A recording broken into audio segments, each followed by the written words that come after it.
99% बच्चा ऐसे क्वेश्चंस को देख के ही छोड़ देता है। आइए जानते हैं कैसे सोचते हैं ऐसे सवालों में।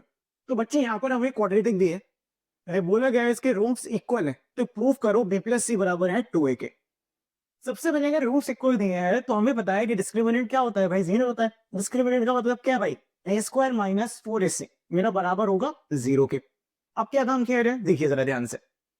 अगर हम इस क्वाड्रेटिक को देखें तो हमारी a की वैल्यू यानी x स्क्वायर का coefficient is going to be small u minus small b।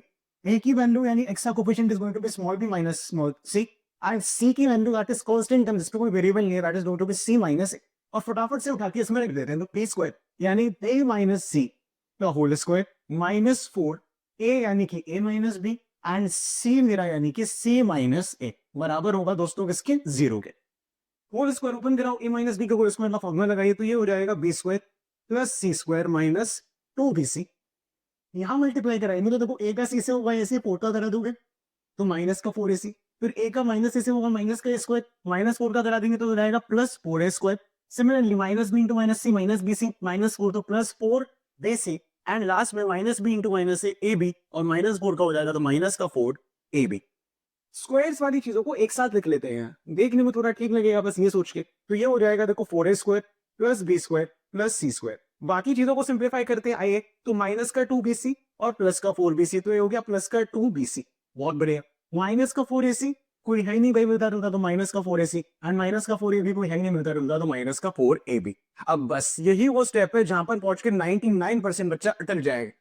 आपको याद करनी है 9th क्लास की वो खूबसूरत सी आइडेंटिटी, कौन सी भाई, a प्लस बी प्लस सी का होल स्क्वायर। क्या होता था ये, इसमें दरअसल क्या होता था, तीनों का स्क्वायर करते थे और फिर plus 2 times a b b c a c. ऐसे सोचोगे तो दिक्कत आएगी। आपको मेरे अंदाज में सोचना है कि देखो सर पहले तो जो तीन लिखे उनका स्क्वायर करके लिख दो, फिर 2 टाइम्स पहले दूसरे वाले का प्रोडक्ट, फिर से 2 टाइम्स दूसरे और तीसरे वाले का प्रोडक्ट, फिर 2 टाइम्स पहले और तीसरे वाले का प्रोडक्ट। बस अब देखिए आप ध्यान से, ये किसका स्क्वायर है, 2a का, ये b का, ये c का।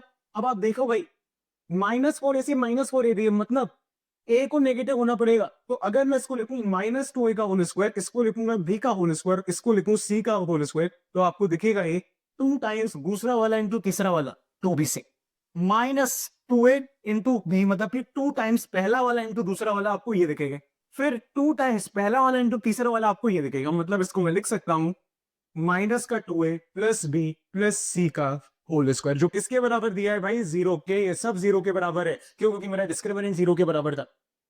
अब अगर किसी नंबर का स्क्वायर जीरो है तो वो नंबर जीरो होगा, यानी minus 2a plus b plus c किसके बराबर होगा, जीरो के माइनस के 2a को उधर में दो आप, तो आपका ये वाला रिलेशन प्रूव हो जाता है। मुझे उम्मीद है आपको ये सवाल समझ आया होगा। बोर्ड दे रहा है टफ क्वेश्चन, दोबारा दे सकता है ऐसा सवाल, तो सेव कर लेना, छूट ना जाए।